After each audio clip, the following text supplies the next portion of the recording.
अगर मैं आपसे कहूँ, एक लड़की जो मिट्टी से गुड़िया बनाती थी, जो आईने के सामने खड़े होकर ताज पहनने की कल्पना करती थी, जिसके पास ना अच्छे कपड़े थे, ना अंग्रेजी बोलने का अभ्यास और ना कोई बड़ी पहचान, एक दिन उसी लड़की ने करोड़ों लोगों के सामने मिस इंडिया का ताज पहना, तो क्या आप इस पर विश्वास करेंगे?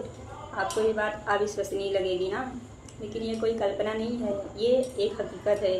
ये एक कहानी है आनवी चौहान की, जो गांव से बिलोंग करती थी। उत्तर प्रदेश के एक छोटे से गांव में, जहां बिजली पूरे दिन नहीं आती थी, जहां लड़कियां सुबह स्कूल से पहले खेतों में काम करती थी, वहीं आनवी का जन्म हुआ था।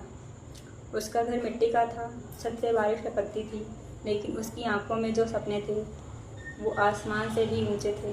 3 बहनों में से सबसे छोटी आनवी, पिता खेती करते थे और माँ सिलाई करके घर चलाती थी। पैसे इतने कम थे कि महीने भर का राशन भी सोच समझ कर चलता। चप्पलें टूट जाती तो महीनों बिना चप्पल के चलना पड़ता, पर उसके पास था सपना, और उस सपने को पकड़ कर रखने वाला साहस। जब वह 7 साल की थी, तब उसने पहली बार दूरदर्शन पर मिस इंडिया की प्रतियोगिता देखी। रोशनी, ताज, तालियां, मुस्काने, और तभी आनवी ने खुद को उससे कहा, मैं भी एक दिन ताज पहनूंगी। वो रात भर आईने के सामने खड़ी होकर बोलती रही, and the Miss India crown goes to Aanvi Chauhan. माँ हंस देती, लेकिन उसकी आंखें डर से भरी होती। वो जानती थी कि एक गरीब लड़की का इतना बड़ा सपना ये समाज बर्दाश्त नहीं करेगा। गांव में ताने मिलते थे, मॉडल बनना है इसे, अरे ये तो खेतों में काम करने वाली लड़की है। स्कूल में बच्चे हंसते, तेरा रंग गोरा नहीं है, मिस इंडिया तो गोरी होती हैं। अध्यापक तक कहते, पढ़ ले, बस यही तक ठीक है, ये बड़े सपने तेरे बस के नहीं हैं। पर आनवी के इरादे किसी आंधी से कम नहीं थे। 10वीं पास करने के बाद उसने लखनऊ में आगे पढ़ाई करने की जिद की।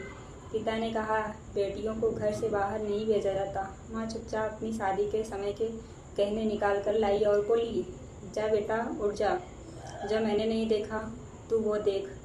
लखनऊ में छात्रावास, सरकारी महाविद्यालय और ढेरों संघर्ष मिले।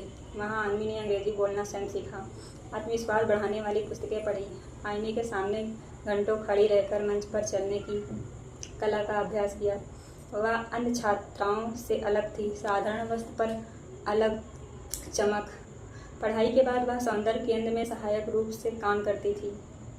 जहाँ दूसरी लड़कियाँ श्रृंगार करने आती थी, वहाँ वह झाड़ू पोछा, बाल धोने का श्रम काम करती थी। लेकिन जब कोई बड़ी महिला आती तो वह चुपचाप उसका चलना, बोलना, मुस्कुराना सब ध्यान से देखती थी। छोटे छोटे सौंदर्य प्रतियोगिताओं में हिस्सा लेना शुरू किया। पहली बार, आप चयन की योग्य नहीं हैं। दूसरी बार उसको बोला गया, आपका चेहरा सामान्य नहीं है। तीसरी बार बोला गया, आप गांव से लगती हैं, लगता है आप गांव से हैं। हर बार ठुकरा दी गई, लेकिन हर बार वह खुद को आईने में देखती और कहती, तू दिखने में नहीं, सोच से बड़ी बनेगी। वो अपने आप से कहती।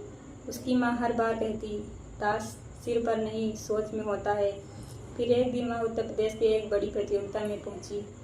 वहाँ उसका आत्मविश्वास सबसे अलग था। निर्णायकों में से एक ने कहा, तुम्हारे रंग और रूप में भारत की सच्ची तस्वीर है। यही उसका मोड़ था।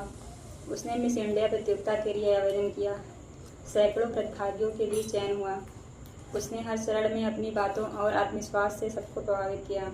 अंत में वह पहुंची उस रात, मिस इंडिया प्रतियोगिता का अंतिम चरण।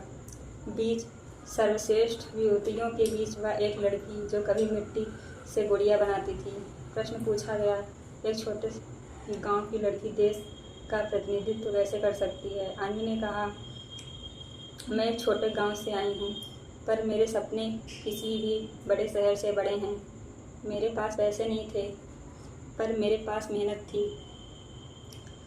मेरे पास किसी बड़ी संस्था की शिक्षा नहीं थी, पर मेरे पास माँ की सीख थी।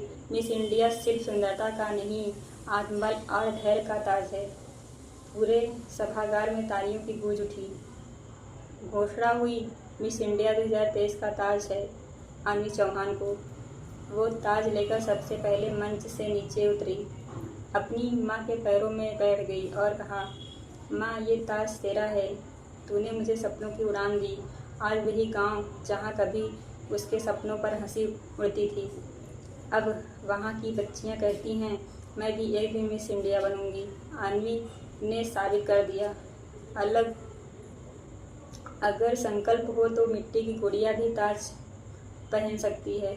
मिस इंडिया बनने के लिए गोरा रंग या बड़ा शहर नहीं चाहिए तो सिर्फ एक जिद, खुद पर विश्वास रखने की। लाइक करो, कमेंट करो, सब्सक्राइब करो।